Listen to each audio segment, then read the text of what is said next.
The Jets make a decision on the draft class of 2022, which should give fans more faith in the front office. And a young player retires, which should make fans a little bit less confident in the team's decision-making. Let's break it all down today on Locked On Jets.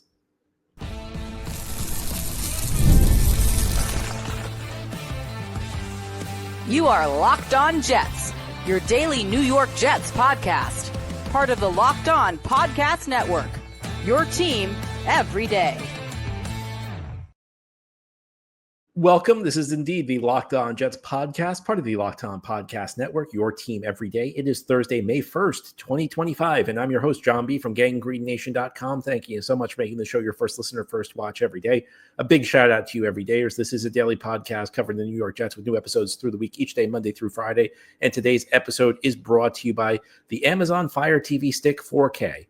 Turn any TV into your Xbox, no console needed. Head to Amazon.com/FireTV Locked On to learn more. Well, we have some good news and some bad news for New York Jets fans today.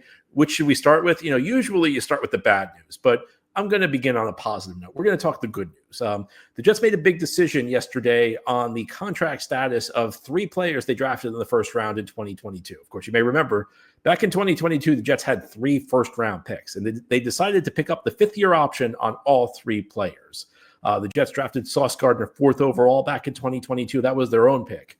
They drafted Garrett Wilson 10th overall in 2022. That was the pick they got from Seattle for Jamal Adams. And then they traded up into the first round for a third pick. That was Jermaine Johnson. So fifth-year option essentially means this. First-round picks get 4-year contracts. That's their first contract in the NFL. Each first-round pick 4-year contract comes with a team option for year number 5. So the team gets to choose, do we want this player around for a 5th year? That decision has to be made between the player's 3rd and 4th seasons in the NFL. So this was the offseason the Jets needed to make the decision. And the Jets decided to pick up the 5th-year option on all 3 players. Sauce Gardner's will count for $20.1 million. Garrett Wilson's will count for $16.8 million. And Jermaine Johnson's will count for $13.4 million. Now, how do they reach those figures? It's a bit of a complex formula. The factors are the position you play, because some positions players make more than others.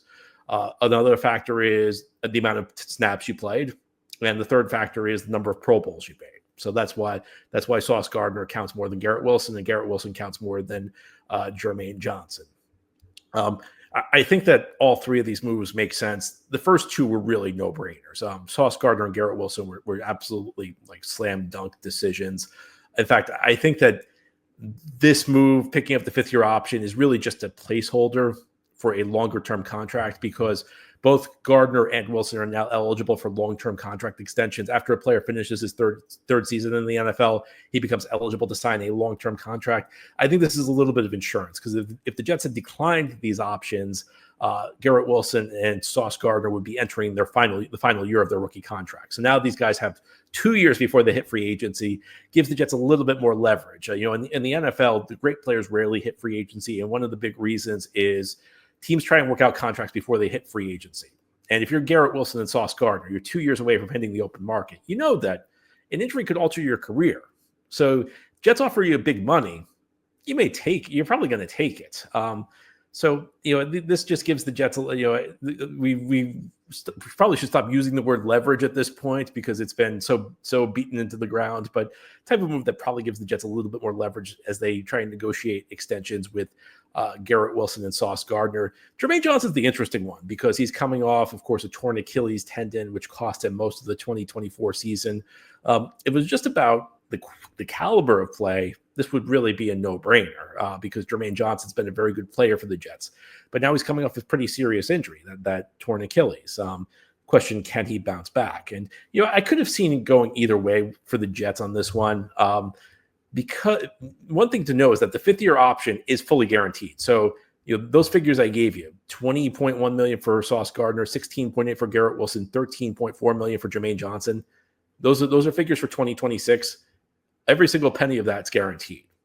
That's new. That did not used to be the case. The 5th-year option used to not be guaranteed, but now it is. As of a few years ago, the league changed it, and now the 5th-year option is guaranteed. So the Jets are now on the hook for $13.4 million for Jermaine Johnson. It's guaranteed for 2026. So they're taking a little bit of a gamble that Jermaine is going to bounce back. But, of course, they have the doctors to to examine Jermaine. They can project whether Jermaine, whether they think Jermaine has a good chance of bouncing back. The other aspect of this is that for a defensive end, $13.4 million is not cheap, but it's not like a mega deal. It's not super expensive. So if you're talking about hedging your bets here, if they don't pick up the 5th-year option on Jermaine, he has a huge season and becomes a free agent, Jets are in a lot of trouble then, because they either have to use the franchise tag, which is a huge number at the defensive end spot, or Jermaine hits the open market, or the Jets have to give him a monster deal as a result of this. This gives the Jets a little bit more insurance, because if Jermaine, gives them kind of an extra year to see how things go with Jermaine. I've gone back and forth on whether the Jets should pick up Jermaine's option or not, but I do think at the $13.4 million number, I'm comfortable with that. I don't think I'd be comfortable at the Sauce Gardner $20.1 million number, but $13.4 million, that's not a huge deal. And if Jermaine, the thing I go back to is if Jermaine has a huge 2025, he's looking at a contract of much more than $13.1 million. So Jermaine becomes a bargain in 2026 if he has a big season this year. And the Jets now, and then he won't be hitting the open market in free agency. This is no longer a contract year for Jermaine. So he has a big year. He's still got 1 year left on his contract. The Jets can control his exclusive rights for 2026, and they can work out a longer term deal. So, there are lots of moving parts with the Jermaine Johnson decision, but I think ultimately the Jets probably settled on the right place. And, the 5th-year option used to be based on where you were drafted. The players drafted in the top 10 used to get more money than the guys who were drafted 11 through 32. And that changed a few years back with the new collective bargaining agreement. And this is an example of why, because if you look at the amount of money these guys are getting, Sauce Gardner of the three, Sauce Gardner should make the most. Garrett Wilson should make the second most. Jermaine should make the third most. In the old system, I guess since Sauce and Garrett were both top 10 picks, they still would have made more than Jermaine. But there's more about merit now. There's more, playing time escalates your salary. Making the Pro Bowl escalates your salary. So there are all these other factors that I think make it a more fair process. And I think at $13.4 million, I'm sorry, Jermaine's a pretty reasonable guy to have at that price for 2026. So I think ultimately Jets made the right decision on all three players. I mean, the first two is pretty obvious. The first two, it was very clear that Sauce Gardner and Garrett Wilson were players for whom the Jets should pick up the 5th-year option. I think Jermaine, you could go either way, but the deeper I dive into it, the more it just makes sense to me that the Jets would keep him around. These are three players who are real building blocks for this team. A little bit later on the show, we're going to talk about how these are players to build around and what's changed over the last couple of years now that these players are part of the New York Jets. But ahead on the Locked On Jets podcast, we have to turn our attention to another young player on this team, or at least a young player who used to be on this team. Jordan Travis announced his retirement. And, Jordan Travis is only 1 year into an NFL career, which saw him injured his rookie year. But Travis has decided that the injuries are just going to be too big of a hill to climb for him. So he has decided that he will end his NFL career. We're going to talk about what this means for the New York Jets and why maybe this should lead to a little bit less confidence in the team's decision makers as we continue here on this Thursday edition of Locked On Jets. Today's episode of Locked On Jets is brought to you by Game Time. There's nothing like the atmosphere of an NBA playoff game. Every bucket, every defensive stop, every moment feels huge. It's electric in the arena, and with Game Time, you can be part of it without the stress of last-minute ticket hunting. Game Time makes it fast and easy to get playoff tickets, even when demand is sky high. Prices on the app actually go down as tip-off gets closer, and their last-minute deals can save you up to 60%. I use Game Time myself, not just for NBA tickets. I've used it for tennis. I've used it for football. I've even used it for Broadway theaters. You can save up to 60% off buying last-minute tickets for sports, concerts, comedy, theater, etc. I love the all-in pricing. It means there's no surprise fees at checkout. What you see is what you pay. I also love the view from your seat. They give you a picture of what it's going to look like from where you're sitting before you buy, so no surprises, no surprise obstructed views. It's the best place to get your tickets. Take the guesswork out of buying tickets with Game Time. Download the Game Time app, create an account, and use code LOCKEDONNFL for $20 off your first purchase. Terms apply. Again, create an account and redeem code LOCKEDONNFL, LOCKEDONNFL for $20 off. Download Game Time today. Last minute tickets, lowest price, guaranteed. Thank you so much for making Locked On Jets your first listener, first watch every day. A big shout out to you everydayers. If you're new to the show, this is a daily podcast covering the New York Jets with new episodes each day through the week, Monday through Friday. We've discussed 3 young players who will be remaining with the Jets. Those are Sauce Gardner, Garrett Wilson, and Jermaine Johnson. The Jets picked up the 5th-year option on all 3 of the 2022 first-round picks. The news is not as good for another young player, Jordan Travis, who has announced his retirement from the NFL after only 1 season. Travis was a 5th-round pick a year ago out of Florida State, and the Jets were not expecting anything from him year 1. You never expect anything from a quarterback you draft on day 3 anyway, right off the bat. But Travis was clearly always going to spend the 2024 season rehabbing a leg injury. He suffered a really bad injury, which ended his college career at Florida State in 2023. So it was clear that he would need at least 2024 to rehab that injury. And Travis spent the entire season on the non-football injury list, which meant he could not practice. And it just meant he was not physically able to practice.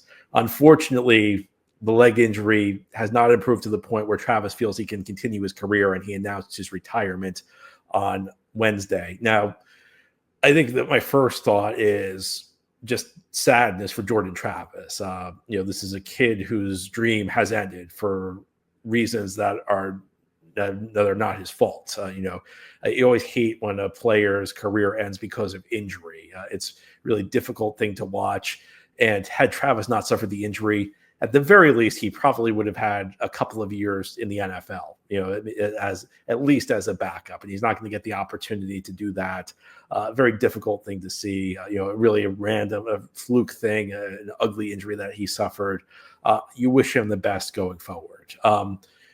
Tangibly for the New York Jets, it now means that, they are without a developmental quarterback. And you do wonder, you would have to assume that they knew that things were heading in this direction with Travis, because he hadn't been able to get on the practice field.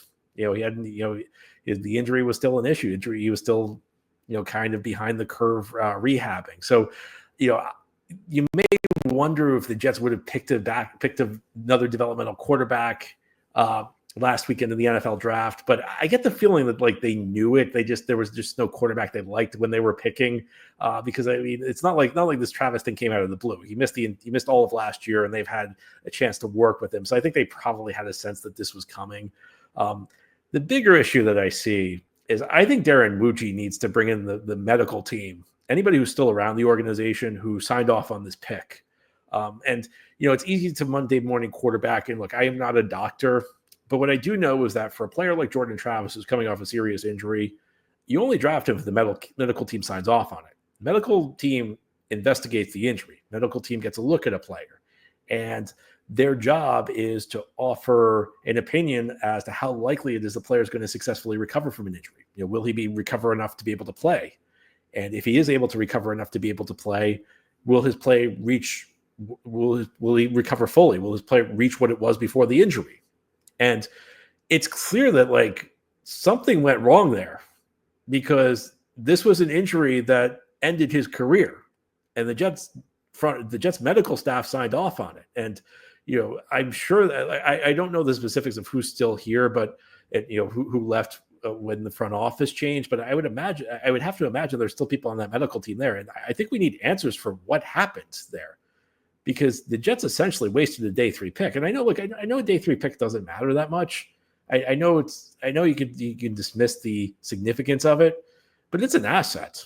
It's an opportunity to find a good player. Think about the 4 players the Jets drafted on day 3 last weekend. Are we just going to discard them because they're day 3 picks? I don't think so. And part of this goes back to some of my frustration with Joe Douglas. And for me, it was really sad to watch the Joe Douglas era unfold as it did, because he went from a GM who, at the beginning of his tenure made moves that were pretty logical, made a lot of, and some of them still reverberate in the franchise today. Some of them were really good. Like the three guys he drafted in 2022 who had their fifth year options picked up. 2022 draft was really good for the Jets. 2021, of course, that draft is kind of tarnished by the miss on Zach Wilson and the miss on Elijah Moore early in the second round. But out of that draft, the Jets did get 3 quality starters. The Jets got Elijah Vera Tucker, Jamie Sherwood, and Michael Carter II. So, the early Joe Douglas tenure, there were mistakes. There were too many mistakes. But there were lots of good moves. And most of what Joe Douglas did made sense. And then the last 2 years was just evolved into like nonsense. Like it was really difficult to understand what Joe Douglas was doing these last 2 years. And, you could say that this may be another example. Now, look, it's one thing for like you or I to like look at the pick of Jordan Travis when it was made last year and say, okay, well, this makes sense because he's going to be able to rehab the injury. And that's because we're assuming like the medical staff has evaluated him and come up with the right conclusion. I don't think like you or I like are wrong for like making that assumption a year ago. So the question needs to be asked, like what went wrong in the process? And it's important from the standpoint that the Jets medical staff is going to, sign off or not sign off on a lot of players in the future. So you need to know like exactly what went wrong here. And look, I don't have the answers to that, but I don't think it could be, if you're Darren Muji, it's not Darren. Look, Darren Muji didn't make this pick, so I'm not saying it's Darren Muji's fault. Darren Muji has zero culpability on this. But where Darren Muji does need to step in is Darren Muji needs to figure out what went wrong because this mistake can't happen again. I think part of the problem in situations like this is people dismiss it because it's a 5th round pick. But it's not always just about the specific move. It's also about the bigger picture. And if the Jets are missing on moves like this, what other moves may they miss on in the future if their processes are not good? Or was this just like a one-off situation where maybe they just missed on one evaluation? Or maybe were there good reasons to think Travis would recover and there was a setback?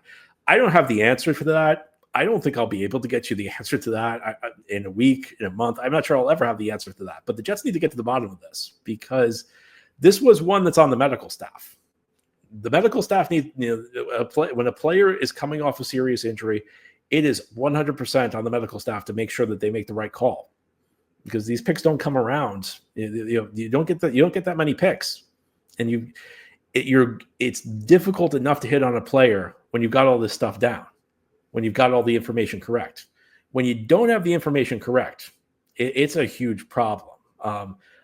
This really bothers me, and I know people will say it shouldn't bother you because who cares? Travis was a low percentage play anyway, and maybe that's true, but you got to at least give yourself a shot to find a player. And here the Jets did not give themselves a shot to find a player. And I respect what Jordan Travis did at FSU. If he did not suffer the injury, think his career may well have gone differently, and we know his career would at least be continuing, but to like not even take a pick that didn't even have a shot to produce for you, for me, that's tough to take. And for me, there have to be answers. I'm not saying, I think that Darren Muji needs to get to the bottom of what went wrong and make sure it gets fixed because this can't happen going forward. Now, during the Locked On Jets podcast, we'll try to touch it back to the players who are still going to be here going forward. Believe it or not, the Jets actually have a decent amount of young talent on this roster, but that talent is aging. It's aging into players in their prime.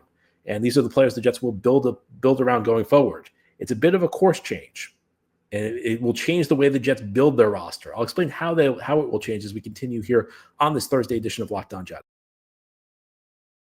Did you know your Fire TV is also an Xbox? Turn any TV into your gaming and entertainment hub with Fire TV Stick 4K devices. No console required. Just grab your paired controller, subscribe, or sign into Xbox Ultimate Game Pass with EA Play included, and you're ready to go. Dive into hundreds of premium titles, including EA Sports College Football 25 to Call of Duty as easily as you stream your favorite shows. Head to Amazon.com/Fire TV Locked On to get started.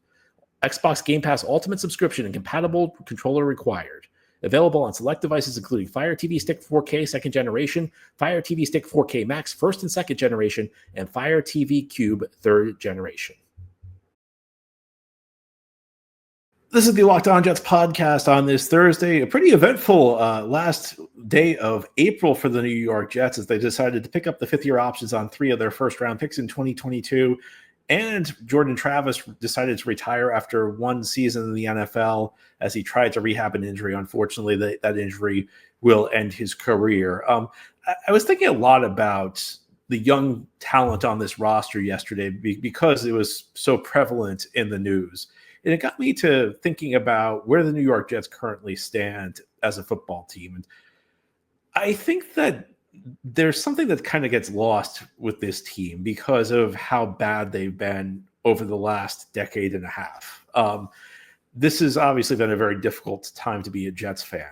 And it's difficult to see that things aren't as bad as they seem. And I think that things are actually a little bit better than they've been. Through much of the last 14, 15 years, the Jets have been one of the worst teams in the league. And sometimes like they've had seasons that have camouflaged their low talent level. Like in 2019, Adam Gase's first year, they went 7-9. They were a dreadful football team that year. They started 1-7. They were out of the playoff race by October. Then the second half of the year, they had like a bunch of narrow wins against really bad teams and got to 7-9. They were really one of the worst teams in the league that year, though. So there have been years like that where like maybe their badness has been camouflaged. I think like the current team, the reality is that they're not as bad as they've been in the past.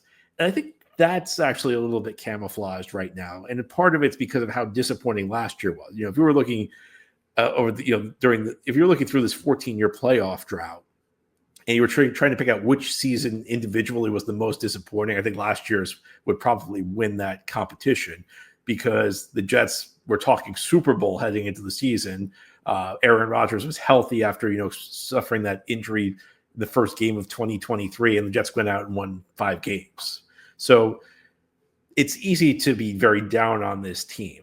But if you look at the talent level, it's not spectacular, but there actually is like a base of talent to work with. It's not as awful as people make it out to be. This is not like a bottom 3 in the league level talent level on this roster. Last year when the Jets kept losing games, I kept hearing people say, this team has talent. This team has talent. They shouldn't be this bad. And that was true. Maybe it wasn't as true as people wanted it to be. I think people wanted it to be this was a team that won 5 games that should have been in the Super Bowl. I think it was more this was a team that won 5 games that maybe should have won 7 or 8. But it's almost like everybody forgot about that once the offseason began. And if Aaron Rodgers left, and it's like people are making it out to be now a hopeless situation and a hopeless team. Well, the team only won 5 games last year with Aaron Rodgers. But if you look down this roster, they're quality players. I mean, they're the 3 guys we mentioned today, the 3 guys who they picked, whose 5th-year options were picked up: Garrett Wilson, Sauce Gardner, and Jermaine Johnson. In that draft class is also Breece Hall, who remains on the team.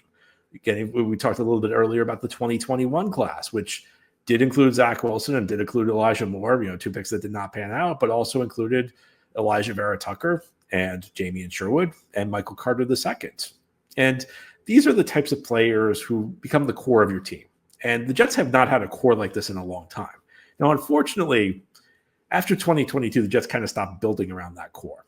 The Jets brought in Rodgers. It became all about Rodgers and bringing in Rodgers' friends. But this is still an intriguing core. And since 2023, they've added players like Joe Tippmann, who's a good center, Olu Fashanu, who very promising left tackle, Armand Bembou this year, even Will McDonald, you could say, the first-round pick out of Iowa State in 2023. This is not a team that's like completely devoid of talent. Now, look, there are some spots where the Jets need to improve. I think the skill position groups, especially wide receiver, still need some work. But you actually have a base to build around. Now, the challenge is that base is becoming more expensive. Jamian Sherwood required a big contract this year. Michael Carter II, the Jets had to pay him last year. Elijah Vera Tucker has a big contract to do. These 2022 draft picks, they just picked up their 5th-year options, but sooner rather than later, they're going to require contracts. So these players were cheap. And unfortunately, the Jets didn't really take advantage of the years where these guys were cheap. Jets made a lot of mistakes in free agency. Jets made a lot of mistakes in other aspects of their team building. They did not manage their salary cap effectively. So the opportunity the Jets had when these guys were inexpensive is now gone. These players are now going to be more expensive going forward.